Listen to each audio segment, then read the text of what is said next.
ഉത്തർപ്രദേശ് എന്ന് കേട്ടാൽ ആദ്യം ഓർമ്മ വന്നിരുന്നത് ദാരിദ്ര്യം, മോശം ഭരണം, മോശം ആരോഗ്യസ്ഥിതി, കുട്ടികൾ മരിക്കുന്ന സ്ഥലം, ഗുണ്ടകൾ ഭരിക്കുന്ന സ്ഥലം, കൂടാതെ ഏതാണ്ട് 24 കോടി ജനങ്ങൾ അധിവസിക്കുന്ന യു.പിയെ ഏതൊക്കെ ഇൻഡെക്സ് എടുത്ത് പരിശോധിച്ചാലും രാജ്യത്തെ ഏറ്റവും അവസാനത്തെ ലിസ്റ്റിൽപ്പെടുത്തി എല്ലാവരും കളിയാക്കിയിരുന്ന സംസ്ഥാനമായിരുന്നു. 2017 യോഗി ആദിത്യനാഥ് മുഖ്യമന്ത്രിയാകും മുമ്പ് ഈ ഉത്തർപ്രദേശ് ആകെ BJP ഭരിച്ചത് 1991 കല്യാൺ സിംഗിൻ്റെ നേതൃത്വത്തിൽ 1 വർഷവും, പിന്നെ വാജ്പേയി പ്രധാനമന്ത്രിയായിരുന്ന കാലത്ത് 1998 മുതൽ 2001 വരെ ഏതാണ്ട് 4 വർഷവും മാത്രമാണ്. പക്ഷേ എല്ലാ പിന്നോക്കാവസ്ഥയ്ക്കും അവിടെ നടക്കുന്ന എല്ലാ കുറ്റകൃത്യങ്ങൾക്കും പഴികേട്ടിരുന്നത് BJP മാത്രമായിരുന്നു. അതിൻ്റെ മാനദണ്ഡം എന്തെന്ന് മലയാളം മാധ്യമങ്ങളോട് തന്നെ ചോദിക്കണം. എനിക്കറിയില്ല. പക്ഷേ ഇന്നൊരു കാര്യം പറയാം.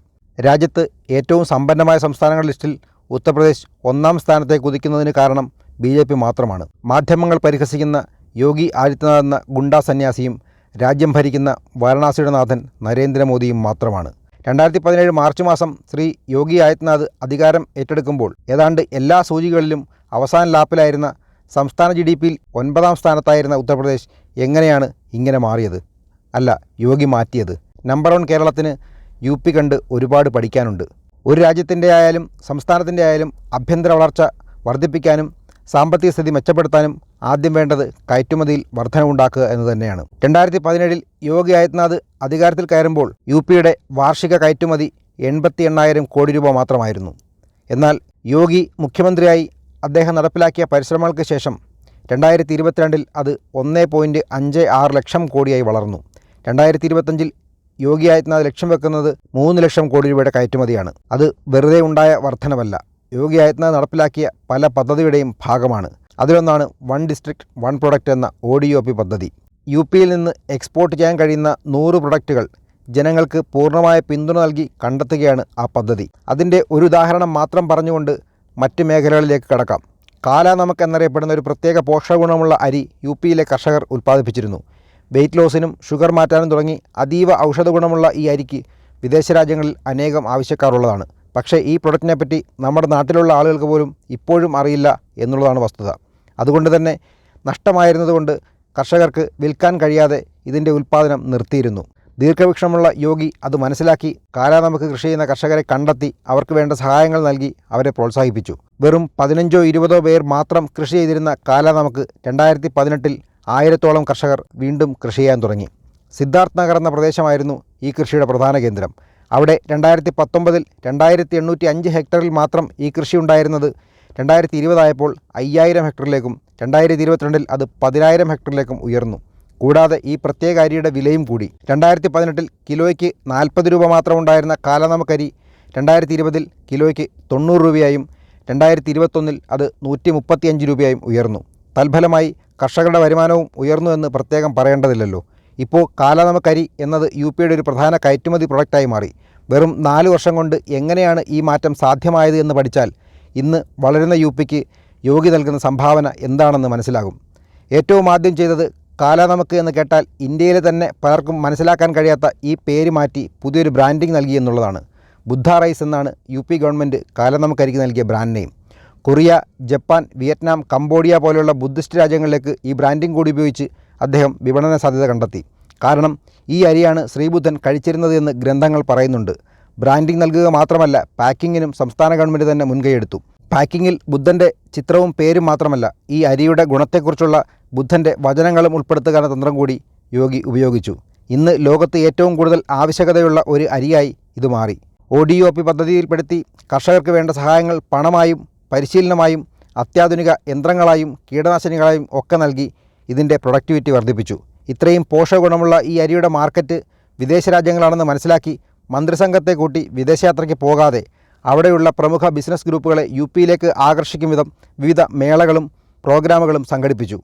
ഇത് ഭക്ഷണമാക്കി അത്തരം പ്രോഗ്രാമുകളിൽ വിതരണം ചെയ്ത് കാണിച്ചു.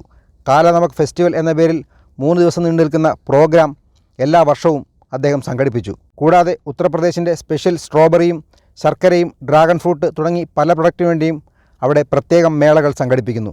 ഇവിടുത്തെ പോലെ യൂട്യൂബുകാരെ തിരുവനന്തപുരത്തേക്ക് വിളിച്ചു വരുത്തി നടത്തിയ തട്ടുകട കേരളീയമല്ല. കർഷകർക്ക് വേണ്ടിയുള്ള മേളകൾ. അവർക്ക് മാർക്കറ്റ് മനസ്സിലാക്കാനും കസ്റ്റമർക്ക് കർഷകരെ അറിയാനും ഇത് സഹായിക്കുന്നു. കൂടാതെ കർഷക ബിൽ പിൻവലിക്കേണ്ടി വന്നെങ്കിലും അതിലെ നല്ല വശങ്ങൾ മനസ്സിലാക്കിയ യോഗി കർഷകർക്ക് വേണ്ടി ആമസോൺ, ഫ്ലിപ്കാർട്ട് പോലെയുള്ള ഓൺലൈൻ വിപണി സാധ്യതകൾ ഉപയോഗപ്പെടുത്താൻ അവരെ കർഷകരുമായി ബന്ധപ്പെടുത്തി. അങ്ങനെ ഉൽപ്പാദനവും വർദ്ധിപ്പിച്ചു. ഫ്ലിപ്കാർട്ടും ആമസോണും നേരിട്ട് കർഷകർക്ക് പണം നൽകി ഉൽപ്പാദിപ്പിക്കാനും തുടങ്ങി. ഫ്ലിപ്കാർട്ട് 2022 പുറത്തിറക്കിയ വാർത്താക്കുറിപ്പ് പ്രകാരം 1600 കോടി രൂപയുടെ പ്രൊഡക്റ്റാണ് അവർ ഒരു വർഷം മാത്രം ഇങ്ങനെ യു.പിയിലെ കർഷകരിൽ നിന്ന് നേരിട്ട് ശേഖരിച്ച് അവരുടെ പ്ലാറ്റ്ഫോം വഴി വിറ്റത്. ഒരു ജില്ല ഒരു പ്രൊഡക്റ്റ് എന്ന പദ്ധതിയുടെ ഭാഗമായി കോമൺ ഫെസിലിറ്റി സെൻറ്റർ എല്ലാ ഗ്രാമങ്ങളിലും മുഖ്യമന്ത്രി തുടങ്ങി. ബ്രാൻഡിംഗ്, മാർക്കറ്റിംഗ്, ട്രെയിനിങ്, ലോൺ സൗകര്യങ്ങൾ, packing, storing, processing, barcoding machine ഉപയോഗപ്പെടുത്തൽ, അത് വാങ്ങൽ തുടങ്ങിയ എല്ലാ കാര്യങ്ങൾക്കും കർഷകർക്ക് ഈ സെൻറ്ററുകൾ ഉപയോഗപ്പെടുത്താൻ കഴിയും. ഇത്തരം ആയിരക്കണക്കിന് സെൻറ്ററുകളാണ് യു.പിയിൽ ഇന്ന് പ്രവർത്തിക്കുന്നത്. ഒരു സെൻറ്ററിന് മാത്രം ഏതാണ്ട് യു.പി സർക്കാർ ചെലവാക്കുന്നത് 15 കോടി രൂപയാണ്. കഴിഞ്ഞ 3 വർഷം മാത്രം ഒരു ജില്ല ഒരു പ്രൊഡക്റ്റ് എന്ന പദ്ധതിക്ക് വേണ്ടി 2600 പുതിയ സംരംഭങ്ങൾക്ക് യോഗി ഗവൺമെൻറ് നൽകിയത് 8200 കോടി രൂപയാണ്.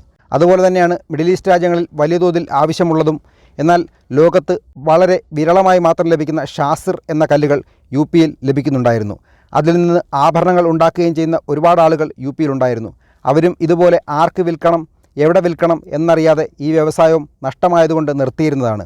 ഇന്ന് ODOP പദ്ധതിയിൽപ്പെടുത്തി യോഗി ഗവൺമെൻറ്റിൻ്റെ ഇടപെടൽ കാരണം വിവിധ അറബ് രാജ്യങ്ങളുമായി കരാറൊപ്പിട്ട് ഷാസിർ സ്റ്റോൺ ആഭരണങ്ങൾ വൻതോതിൽ ഇന്ന് യു.പി നിർമ്മിച്ച് കയറ്റുമതി തുടങ്ങിയിട്ടുണ്ട്. ഇത് യു.പിയുടെ വളർച്ചയ്ക്ക് യോഗി ആദിത്യനാഥ് എന്ന മുഖ്യമന്ത്രി നടത്തുന്ന ശ്രമങ്ങളുടെ ഒരു ഉദാഹരണം മാത്രമാണ്. കയറ്റുമതി വർദ്ധിപ്പിക്കാൻ വേണ്ടി വിവിധ പദ്ധതികളും അതിനുവേണ്ടി പ്രത്യേക വിഹിതവും ബജറ്റിൽ അദ്ദേഹം ഉൾക്കൊള്ളിച്ചിട്ടുണ്ട്. അടുത്തത് ഉത്തർപ്രദേശിൻ്റെ ടൂറിസം സാധ്യതകൾ ഉപയോഗപ്പെടുത്താനുള്ള അദ്ദേഹത്തിൻ്റെ ശ്രമങ്ങളാണ്. ഒരു തീർത്ഥാടന കേന്ദ്രമായ യു.പിയെ ആ ദിശയിൽ ടൂറിസവുമായി കണക്ട് ചെയ്യാനാണ് യോഗി ശ്രമിക്കുന്നത്. ലോകത്തിലെ മഹാത്ഭുതങ്ങളിലൊന്നായ താജ്മഹൽ യു.പിയുടെ അഭിമാനമാണ്. അതിനൊപ്പം തന്നെ അയോധ്യ, വാരണാസി, മധുര, പ്രയാഗ്രാജ് എന്നീ പുണ്യനഗരങ്ങൾക്ക് പ്രാധാന്യം നൽകുന്ന പദ്ധതികൾ യോഗി സർക്കാർ നടപ്പിലാക്കിക്കൊണ്ടിരിക്കുകയാണ്. ഏറ്റവും കൂടുതൽ ആളുകൾ പങ്കെടുക്കുന്ന മഹോത്സവമായ കുംഭമേള യോഗിയുടെ സംഘാടന മികവ് കൊണ്ട് കഴിഞ്ഞ തവണ തന്നെ ശ്രദ്ധിക്കപ്പെട്ടതാണ്. അതിനൊപ്പം 2025 കുംഭമേളയ്ക്ക് യോഗി സർക്കാർ നീക്കിവച്ചിരിക്കുന്നത് 100 കോടി രൂപയാണ്. അയോധ്യയെ ലോകത്തിലെ ഏറ്റവും വലിയ ശ്രദ്ധാകേന്ദ്രമായ സിറ്റിയാക്കുന്നതിനായി ചെലവഴിക്കുന്നത് 32,000 കോടി രൂപയാണ്. ജനുവരിയിൽ പ്രതിഷ്ഠ നടക്കാൻ പോകുന്ന രാമക്ഷേത്രവും അതിനോടനുബന്ധിച്ച് പ്രധാനമന്ത്രി ഉദ്ഘാടനം ചെയ്ത അയോധ്യ വിമാനത്താവളവും റെയിൽവേ സ്റ്റേഷനും പദ്ധതിയുടെ ചെറിയൊരു ഭാഗം മാത്രമാണ്. യോഗിയുടെ അയോധ്യ ഇനിയും കാണാനിരിക്കുന്നതേയുള്ളൂ. ലോകം തന്നെ അയോധ്യയിലേക്ക് നാളെ ഒഴുകിയെത്തുമ്പോൾ അത് ഉത്തർപ്രദേശിന് നൽകാൻ പോകുന്ന വരുമാനം ചിന്തിക്കാൻ പോലും കഴിയാത്ത വിധം ഉയർന്നതായിരിക്കും. ഒപ്പം വാരണാസി, കാശി, ബനാറസ്, മധുര തുടങ്ങിയ ക്ഷേത്രങ്ങളും ക്ഷേത്ര നഗരങ്ങളും പുനരുദ്ധരിക്കാൻ അടിസ്ഥാന സൗകര്യ വികസനത്തിനും റോഡിനുമൊക്കെയായി കോടിക്കണക്കിന് രൂപയാണ് യോഗി ഗവൺമെൻറ് ചെലവഴിച്ചുകൊണ്ടിരിക്കുന്നത്. ഇവിടെ ഒരു ശബരിമല ക്ഷേത്രം പോലും മാന്യമായി നടത്തിക്കൊണ്ടുപോകാൻ കഴിയാത്തതല്ല, അതിന് താല്പര്യമില്ലാത്ത ഒരു ഗവൺമെൻറ്റാണ് ഭരിക്കുന്നതെന്നും ഇത്തരുണത്തിൽ ഓർക്കാതെ പോകാനാകില്ല. മധുരയിലെ വൃന്ദാവൻ സിറ്റി നവീകരണവും ഒപ്പം വൃന്ദാവൻ എന്ന വനനഗരവും യോഗിയുടെ പുതിയ പദ്ധതിയാണ്. താജ്മഹൽ മേഖലയിൽ മാത്രം 88 ടൂറിസം പദ്ധതികൾക്കായി 488 കോടി രൂപയാണ് യോഗി ചെലവഴിക്കുന്നത്. കൂടാതെ ചീഫ് മിനിസ്റ്റർ ടൂറിസം പ്രോജക്റ്റിൻ്റെ ഭാഗമായി എല്ലാ നിയമസഭാ മണ്ഡലങ്ങളിലും ഓരോ ടൂറിസം പ്രോജക്റ്റ് കണ്ടെത്തുകയും അത് വികസിപ്പിക്കുന്നതിനായി 250 കോടി രൂപയുമാണ് അദ്ദേഹം ചെലവഴിക്കുന്നത്. ഈ നിർമ്മാണങ്ങളെല്ലാം പൂർത്തിയായാൽ രാജ്യത്തെ മറ്റെല്ലാ സംസ്ഥാനങ്ങൾക്കും കൂടി ലഭിക്കുന്ന ടൂറിസം വരുമാനം യു.പിക്ക് മാത്രമായി ലഭിച്ചേക്കും. ഉത്തർപ്രദേശിൻ്റെ വളർച്ചയ്ക്ക് വ്യാവസായിക മേഖലയും വളരേണ്ടതുണ്ട്.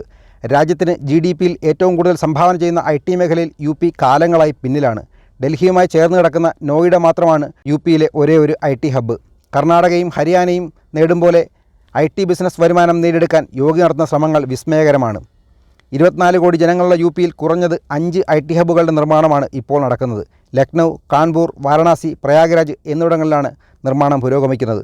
കൂടാതെ ഗോരഖ്പൂർ, ആഗ്ര, ബറേലി, വാരണാസി, കാൺപൂർ, മീററ്റ്, പ്രയാഗ്രാജ് എന്നിവിടങ്ങളിൽ IT പാർക്കുകളുടെ നിർമ്മാണം ഏതാണ്ട് പൂർത്തിയായി.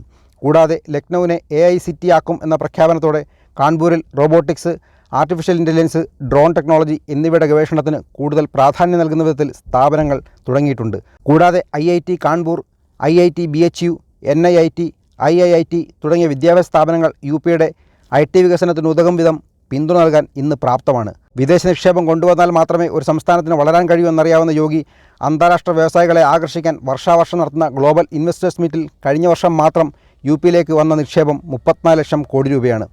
ഈ വിദേശ നിക്ഷേപം യു.പിയിലെ എല്ലാ ജില്ലകളിലേക്കും പോകും വിധമാണ് യോഗി പദ്ധതികൾ പ്ലാൻ ചെയ്തിട്ടുള്ളത്. പ്രതീക്ഷിക്കുന്നത് 93 ലക്ഷം യുവജനങ്ങൾക്ക് ജോലിയാണ്. 1000 വിദേശ പ്രതിനിധികളോട് സംസാരിക്കാൻ 25,000 ഉദ്യോഗസ്ഥരെയാണ് യോഗി ചുമതലപ്പെടുത്തിയത്. ഒരു വിദേശയാത്ര പോലും നടത്താതെയാണ് യോഗി ഈ നിക്ഷേപം നേടിയെടുത്തതെന്നറിയുമ്പോൾ 18-ൽ പരം വിദേശയാത്ര നടത്തിയ പിണറായി വിജയനെ ഈ സമയത്ത് ഓർത്തുപോകുന്നത് സ്വാഭാവികമാണല്ലോ. ഏതാണ്ട് 40 രാജ്യങ്ങളുടെ പ്രതിനിധികളാണ് യു.പിയിലെത്തി വൻ നിക്ഷേപം പ്രഖ്യാപിച്ചത്. കൂടാതെ ബിർള, അംബാനി, അദാനി അടക്കം ഇന്ത്യൻ നിക്ഷേപകരും വിവിധ മേഖലകളിൽ കോടിക്കണക്കിന് രൂപയാണ് യു പിയിൽ ഇന്ന് നിക്ഷേപിക്കുന്നത്. ഏറ്റവും പ്രധാനം, ഇത്തരം നിക്ഷേപങ്ങൾ കൊണ്ടുവരാൻ വേണ്ടി അദ്ദേഹം യു പിയിൽ കേന്ദ്രമന്ത്രി നിതിൻ ഗഡ്കരിയും പ്രധാനമന്ത്രി നരേന്ദ്രമോദിയുമായി ചേർന്ന് നടത്തിയ റോഡ് വികസനത്തിൻ്റെ വലിപ്പമാണ്. മറ്റൊരു സംസ്ഥാനത്തിനും ചിന്തിക്കാൻ പോലും കഴിയാത്ത പ്രോജക്റ്റുകൾ ചിന്തിക്കാൻ പോലും പറ്റാത്ത വേഗത്തിലാണ് യോഗി ഇന്ന് ഉത്തർപ്രദേശിൽ പൂർത്തിയാക്കിക്കൊണ്ടിരിക്കുന്നത്. അതിൽ ഏറ്റവും പ്രധാനപ്പെട്ടതാണ് ഗംഗ എക്സ്പ്രസ് വേ, ലക്നൗ കാൺപൂർ എക്സ്പ്രസ് വേ, Kanpur outer ring road, Varanasi Kolkata express വേ, ഗോരഖ്പൂർ സിലിഗുരി എക്സ്പ്രസ് വേ എന്നീ പൂർത്തിയാക്കിയ ബൃഹത്തായ പദ്ധതികൾ. സ്വതവേ യു പിയെ എല്ലാത്തിനും കുറ്റം പറയുന്ന മലയാളി ബ്ലോഗർമാർ യു പിയിലെ ഈ എക്സ്പ്രസ് ഹൈവേകളിലൂടെ 200 കിലോമീറ്റർ അധികം വേഗത്തിൽ വണ്ടി ഓടിച്ച് കിളി പോയി നിൽക്കുന്ന വാർത്ത മുൻപ് ഒരു വീഡിയോ ആയി ചെയ്തിട്ടുള്ളത്. വേണ്ടവർക്ക് ഡിസ്ക്രിപ്ഷൻ ബോക്സിലെ ലിങ്ക് ഓപ്പൺ ചെയ്ത് കാണാം. ഇതിനു പുറമെയാണ് മുൻകാലങ്ങളിൽ ഭരിച്ചിരുന്ന ഒരു സർക്കാരും ശ്രദ്ധിക്കാതെ വിട്ടുകളഞ്ഞ പൂർവാഞ്ചൽ മേഖലയിൽ അദ്ദേഹം പ്രത്യേകം മുൻകൈയെടുത്ത് നടത്തുന്ന വികസന പദ്ധതികൾ. ഏതാണ്ട് 10,000-ലധികം കോടി രൂപ മുടക്കി 18 പ്രോജക്റ്റുകളാണ് കാലങ്ങളായി പിന്നോക്കം നിൽക്കുന്ന ഈ മേഖലയിൽ മാത്രം യോഗി ചെലവഴിക്കുന്നത്. കൂടാതെ 18 വിവിധ ദേശീയപാതാ പദ്ധതികൾക്കായി 17,000 കോടി രൂപയുടെ പദ്ധതികളുടെ പണിയും നടക്കുന്നു. NCRTC ടൗൺഷിപ്പ് 750 ഏക്കറിലും ഏഡാബിഡ എന്ന സിറ്റി 35,000 ഏക്കറിലുമാണ് ബുന്ദേൽഖണ്ഡ് മേഖലയിൽ പുരോഗമിക്കുന്നത്. ഇത്തരം വികസന പ്രവർത്തനങ്ങൾക്കായും ടൂറിസ്റ്റായും യു പിയിലേക്ക് എത്തുന്ന ആളുകൾക്ക് സൗകര്യങ്ങൾ ഒരുക്കുന്ന കാര്യത്തിൽ യോഗി പ്രത്യേകം ശ്രദ്ധ വയ്ക്കുന്നതിന് ഉദാഹരണമാണ് അദ്ദേഹം അധികാരത്തിൽ കയറുമ്പോൾ കേവലം 2 വിമാനത്താവളം മാത്രമുണ്ടായിരുന്ന യു പിയിൽ ഇന്ന് 9 എയർപോർട്ടുകൾ പ്രവർത്തിക്കുന്നു. 7 എണ്ണത്തിൻ്റെ കൂടി വർക്കുകൾ പുരോഗമിക്കുന്നു. 4 എണ്ണത്തിന് കൂടി തറക്കല്ലിട്ടിട്ടുണ്ട്. അതായത് 21 എയർപോർട്ടുകളാണ് ഇന്ന് യു പിയിൽ വരാൻ പോകുന്നത്. അതിൽ 5 അന്താരാഷ്ട്ര വിമാനത്താവളങ്ങളും. ജവഹർ ഇൻ്റർനാഷണൽ എയർപോർട്ട് എന്ന നോയിഡയിലെ പുതിയ എയർപോർട്ട് ഇന്ത്യയിലെ ഏറ്റവും വലുതും 5 റൺവേയുമുള്ള ലോകത്തിലെ അപൂർവം എയർപോർട്ടുകളിൽ ഒന്നാണ്.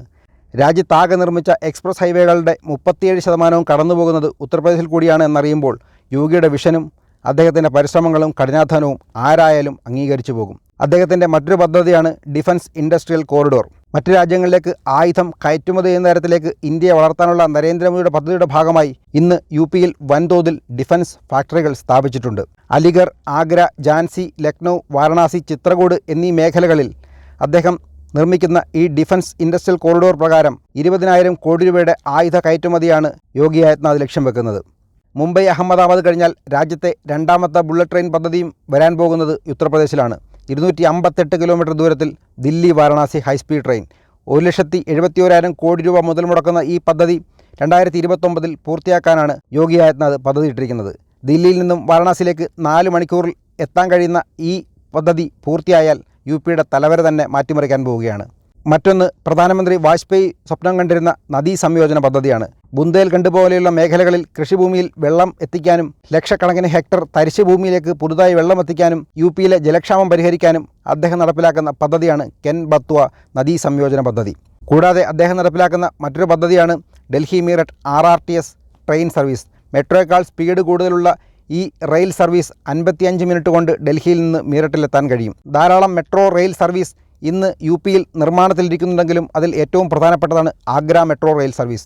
അതിൽ 6 എലിവേറ്റഡ് സ്റ്റേഷനും 7 അണ്ടർഗ്രൗണ്ട് സ്റ്റേഷനുമുണ്ട്. കൂടാതെ വിവിധ ക്ഷേത്ര നഗരങ്ങളെ കണക്ട് ചെയ്യുന്ന റോപ്പ് വേ സർവീസും അദ്ദേഹം തുടങ്ങിയിട്ടുണ്ട്. 15 മിനിറ്റിൽ ക്ഷേത്രദർശനം ചുറ്റാൻ കഴിയുന്ന ഈ പദ്ധതിക്ക് വേണ്ടി യോഗി ആദിത്യനാഥ് മാറ്റിവെച്ചിരിക്കുന്നത് 450 കോടി രൂപയാണ്.